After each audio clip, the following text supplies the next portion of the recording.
पाऊस पडला तरी आपण सर्वजण या सभा ऐकण्यासाठी इथे उपस्थित आहात।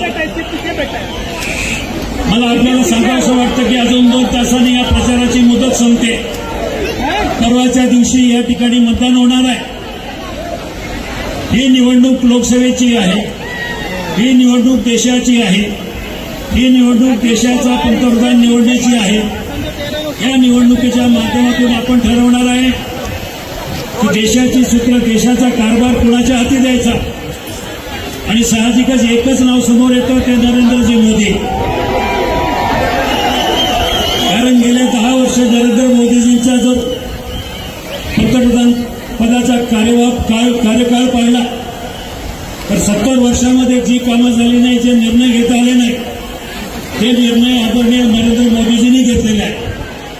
आज मी या ठिकाणी जो उभा आहे, आपल्या चाकणच्या आणि या परिसरातल्या आपल्या लोकसभा मतदारसंघातल्या विकास कामाच्या संदर्भामध्ये माझी भूमिका आणि माझे विचार तुम्हाला सगळ्यांना माहिती आहे की मी कुणावर वैयक्तिक टीका करणार नाही, तो माझा गुण नाहीये। पण एकंदरीत पाहता गेले 5 वर्ष या मतदारसंघाला जो आपण खासदार निवडून दिला, त्या खासदाराच्या माध्यमातून सगळ्या या मतदारसंघाचं खूप मोठं नुकसान झालं।